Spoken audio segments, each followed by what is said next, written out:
Les Z3700 à 6400 constituent toute une famille d'engins ferroviaires qui ont marqué leur époque, de la création de la SNCF à la fin des années 30 au tournant des années 2020.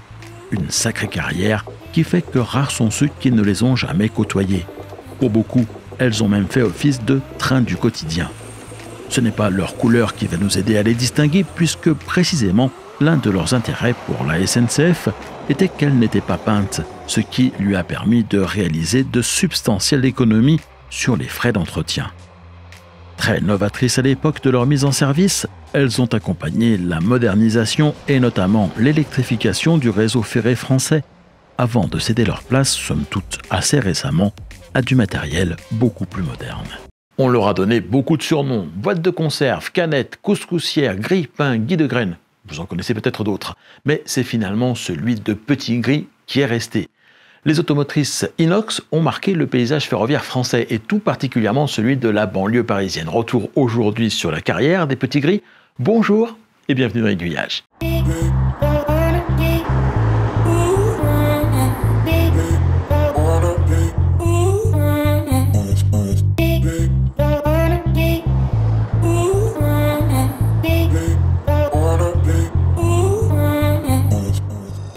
J'ai le plaisir de vous présenter à l'occasion de ce reportage un nouveau contributeur pour Aiguillage. Il s'agit de Patrick Le Gouellier d'Argence, dont vous verrez dans cet épisode encore pas mal de vidéos. Patrick a commencé la photo ferroviaire dans les années 80 avant de se lancer dans l'image animée et de créer sa propre chaîne YouTube en 2009. Merci à lui pour le temps passé à rechercher et mettre à ma disposition des séquences vidéo qui me permettent d'enrichir mes propres reportages. Vous pourrez retrouver sa chaîne en tapant Vidéotrain PLGDA, ses initiales, dans la barre de recherche de YouTube. Et un merci tout particulier également à Dominique Joris, qui quant à lui prend le temps de relire le script de mes vidéos. Les présentations étant faites, revenons au Petit Gris.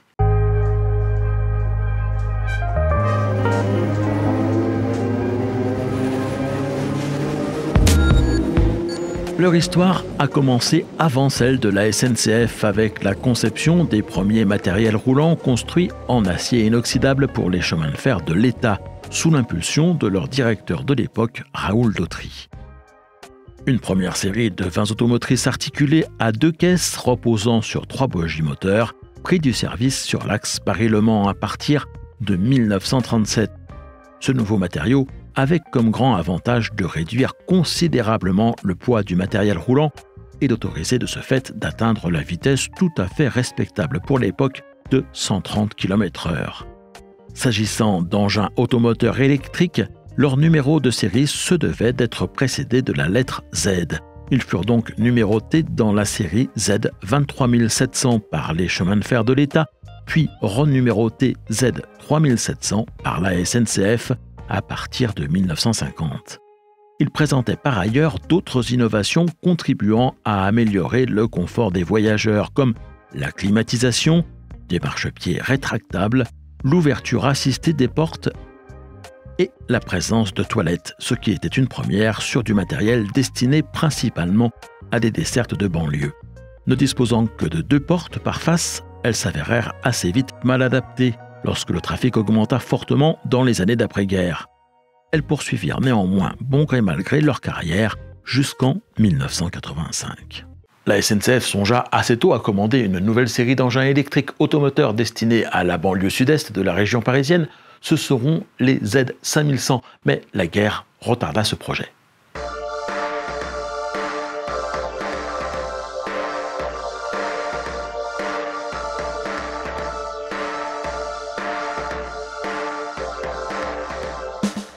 La commande qui avait été envisagée dès 1941 ne fut concrétisée qu'en 1950.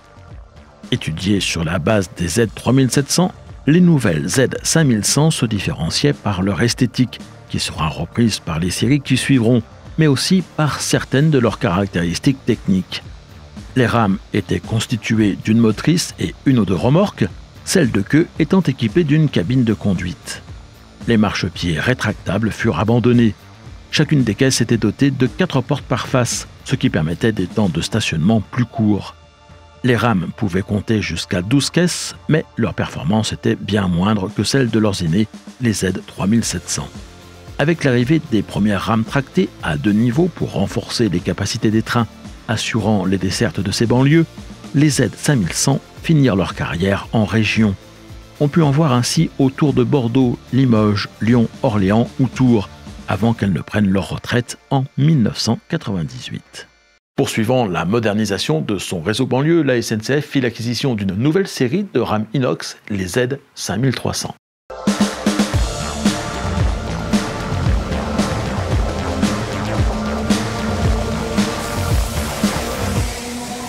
Celles-ci furent livrées à partir de 1965.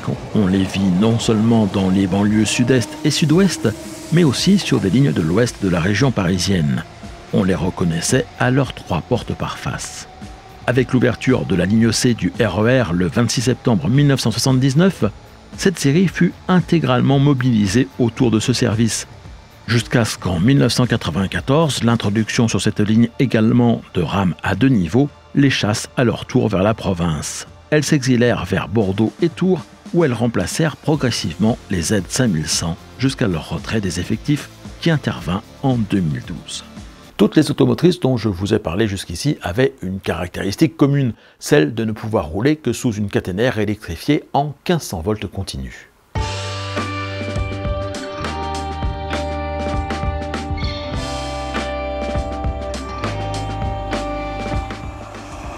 C'est pourquoi la SNCF procéda en parallèle à la mise en service de 2 nouvelles séries d'automotrices de banlieue destinées à circuler sur les voies électrifiées en 25 000 volts courant alternatif, les Z6100 et 6300.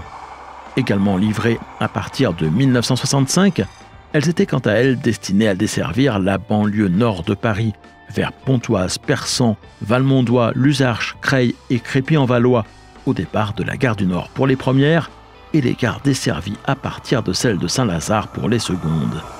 La différence entre les 2 séries résidait dans des caisses plus courtes de 4 mètres pour les secondes pour s'adapter à la moins grande longueur de quai disponible à Saint-Lazare.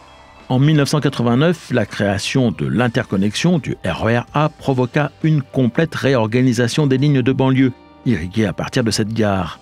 Les Z6300 furent envoyés à Thionville et Amiens pour y remplacer des autorails thermiques circulant sur des lignes TER pourtant électrifiées. Ces automotrices seront néanmoins poussées vers la sortie par un matériel plus récent mis en service par les 2 régions concernées et disparurent totalement de la circulation en 2008. Il ne restait dès lors plus qu'une seule série représentant cette génération de petits gris, les Z6100 qui firent de la résistance à la gare du Nord jusqu'en janvier 2013.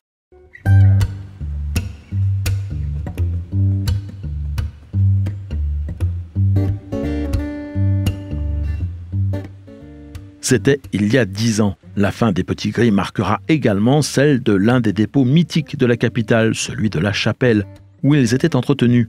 Inauguré en 1848 par la Compagnie des chemins de fer du Nord, près de la gare du même nom, cet immense dépôt avait d'abord servi de centre de maintenance pour les locomotives à vapeur, avant de se reconvertir au moment de leur disparition dans celle des trains de banlieue. Ayant compté jusqu'à 900 agents au début du XXe siècle, le site s'étendait sur pas moins de 28 hectares. Quant au dernier petit gris, il a assuré son ultime service le 10 janvier 2013. Il a été à son tour poussé à la retraite, non pas par une nouvelle série de rames inox, mais par le flambant neuf francilien.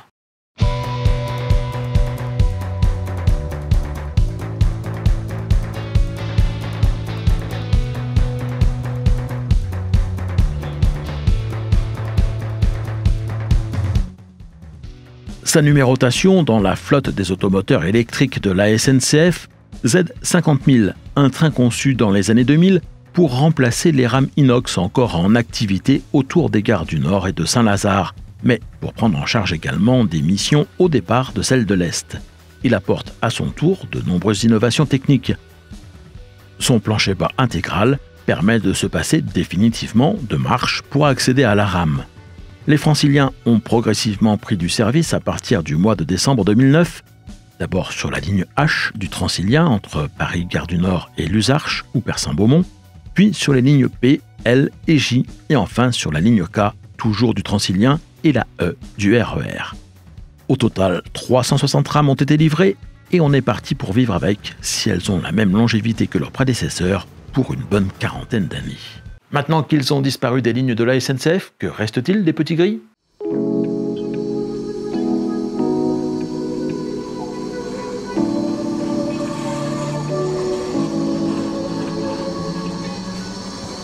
Quelques traces tout de même. Une tentative de préserver en état de marche un élément de la série 6100 par l'association de préservation d'un petit gris du Nord a malheureusement échoué. Le COPEF, de son côté, une autre association de préservation, est à la recherche de financement pour remettre en état de marche le dernier exemplaire restant de la série des 5100. Son automotrice a été classée monument historique.